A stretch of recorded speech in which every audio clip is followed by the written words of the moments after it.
All right, folks, get ready for a political twist you didn't see coming. Something surprising just happened in Terrebonne, Quebec, a place not usually known for high-stakes political drama. What went down there has turned heads across the country, and it's causing a major stir in Canada's political circles. And leading the charge with the loudest reaction, none other than Mark Carney. You remember him? Canada's former top banker who wasn't elected but sure doesn't hold back his opinions these days. He's not holding back his frustration either, speaking out with the kind of urgency you'd expect from someone on the ballot. So what's all the noise about? A possible court-ordered election recount that could shake up everything. And believe it or not, it's the Bloc Québécois behind the push. Yes, the same party that's now asking serious questions about how the election was handled in one of Quebec's most watched ridings. It's not just about recounts, it's about trust in the process. This situation has it all. Vote count confusion, legal debates, and a lot of tension between parties. Some are calling it a mess, others see it as democracy doing its job. Either way, people are watching closely. Let's talk about Terrebonne, a riding known for tight races and unpredictable outcomes. On April 28th, voters showed up, ballots were cast, and things seemed routine. At first, everything pointed to a win for Liberal candidate Tatiana Ahusu. She probably felt confident enough to celebrate and start preparing to take office. But nothing's final until the official validation process confirms the results. That's when election officials double-check everything to make sure there were no mistakes, and that's exactly where things changed. Big time. The numbers flipped dramatically, and suddenly, it was Bloc candidate Nathalie Sinclair-Desgagnés in the lead. Now, a full recount may be on the table, and all eyes are on what happens next. So, who's actually taking the win here? Believe it or not, after all the back and forth, it comes down to a single vote. Yes, just one. And you can imagine Mark Carney's reaction from across the country, probably shocked, frustrated, and very vocal. But hold on, this story isn't over yet, not even close. On May 10th, a judicial recount was officially launched to clear up the confusion. And the result, the Liberal candidate was declared the winner by only one vote. That's the slimmest margin you could imagine in any election. It's a powerful reminder that every single vote really does count. Some say it's almost symbolic of how divided politics has become. It was as close as any election gets. And definitely not the end of the drama. Because now the Bloc Québécois isn't just walking away quietly. They're challenging the result, and this time they have a strong legal case. Why? Because Elections Canada admitted a mistake. Due to a printing error, one Bloc supporter's special ballot couldn't be processed correctly. The voter mailed it in as instructed, but it was returned due to the wrong address being printed. That one small error could have changed everything. Imagine casting your vote properly, only for it to be rejected because of someone else's typo. Even Elections Canada acknowledged the issue and accepted responsibility. And now, Carney, never shy with his political opinions, is likely fuming over how such a basic mistake got through. This situation raises real concerns about election oversight and how such errors can shape the outcome. Elections Canada had one clear job, just one, run a smooth, professional election. But instead, they managed to mess up something as basic as an envelope. That's right. The whole controversy comes down to a printing mistake on a mailing label. It sounds small, but it nearly derailed a federal election outcome. These are the people trusted to protect our democratic process, and they couldn't even print the correct address. Honestly, even school kids can handle stickers better than that. And now, the Bloc. Québécois is taking the issue straight to court, and rightly so, because this isn't just about one voter or one mistake. It's about the integrity of the system. Thankfully, Canada's judicial system is stepping in with the seriousness this deserves.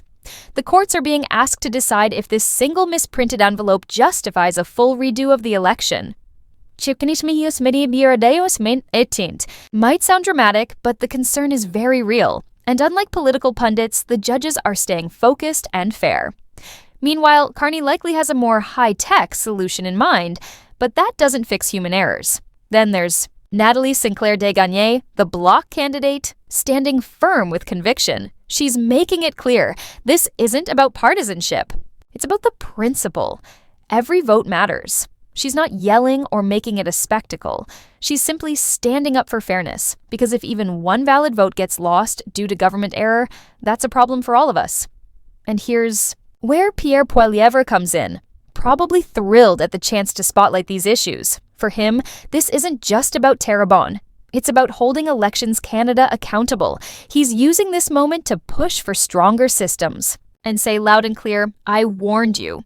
Let's not forget, this is the same Elections Canada that Mark Carney and his Liberal supporters treat like it's beyond criticism.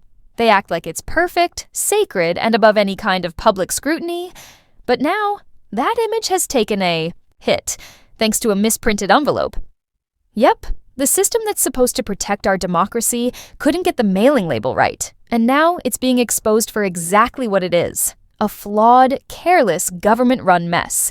Pierre Poilievre, unlike Carney, isn't sitting in a global finance bubble giving speeches no one asked for. He's out there asking regular people's questions like, why can't Elections Canada proofread a basic envelope?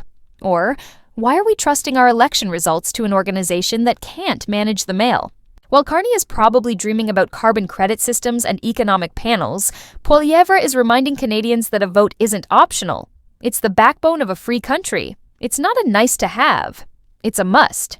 And we can't afford to get it wrong. Now take a look at Tatiana Ako, the Liberal candidate caught in the middle of all this chaos.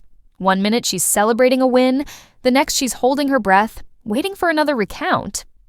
And now, she might have to go through the entire election process all over again. It's like watching someone microwave the same frozen meal 3 times and never notice the wrapper's still on. Meanwhile, reports say Mark Carney is completely frazzled. He's so worked up, he nearly spilled his organic espresso on his signed copy of The Economist. The man who used to run central banks is now panicking over a postal code typo. He probably thinks this is a major policy failure that needs a 100-page report. And 5 press conferences. It's gotten so bad, he might even suggest the Bank of Canada step in to talk about envelopes. We're not joking. It's that ridiculous. But here's what really matters. If the court decides that this situation justifies a new election, we're looking at a moment that could shake the entire political system across Canada. A single writing might trigger a national rethink of how we run elections. And that's no small thing. Suddenly, every razor-thin election result across Canada is now a loaded weapon. One smudged ballot, boom, court case. One missing envelope, boom, constitutional crisis. And guess who's strutting like he just won Tim Hortons roll-up-the-rim grand prize? Pierre Poilievre, baby. The man who's been shouting about this from the rooftops. While others were sipping their lattes, Pierre was warning us this storm was coming. Not that Mark Carney paid attention. He was too busy calculating interest rates in his sleep, because nothing says in touch with the people like dreaming in decimal points. And now, look where we are. Democracy derailed by a flap of paper. One envelope, one misfire. And suddenly, the entire system is under a microscope. But here's where it gets poetic. It's not globalist panels saving the day. It's not ivory tower economists or unelected elites in tailored suits. Nope, it's the courts, the last bastion of common sense, and politicians like Pierre, who actually want to fix things instead of talking about them. He's probably already drafting legislation to triple-check every ballot, digitally scan it, UV light it, maybe even scent test it, just to be sure. Because to Pierre, a vote isn't a statistic. It's sacred. It's not a suggestion. It's the foundation of freedom. And if the court rules to redo the election, game on. That's not chaos. It's course correction. It's the first real step toward actual electoral integrity in decades. And Pierre will be ready, boots on the ground, clipboard in hand, receipts stacked, facts loaded, and of course, a few spicy jabs at Carney queued up for dessert. Because let's not pretend Carney wants accountability. He wants control. Polite, globalist, bureaucratic control. Where elections are a formality and public opinion is an inconvenience, Pierre wants the opposite. He wants raw, unfiltered democracy, even if a vote's stuck in a mailbox somewhere between Laval and political purgatory. So hats off to the Bloc for having the guts to call this out. Props to the court for not immediately laughing the case out of the building. And cheers to Pierre, the only adult in this national daycare of tantrums and typos. Canada deserves better than a democracy tripped up by paper cuts. We deserve elections run like Swiss watches, not like Carney's forecasts. We deserve leaders who fight for every vote, not just the pretty ones. And if you think the story ends here, hold up. This is Canada. Land of syrup, snowbanks, and statistical miscounts. With the court in session and Carney foaming like a latte, we've got enough drama to roast marshmallows. Till the next election. So don't blink, don't scroll, and definitely don't lose your mailbox key. Because in this country, one envelope can shake the whole democratic foundation. And you better believe Pierre's already got the postage stamp of justice locked, loaded, part and ready to deliver.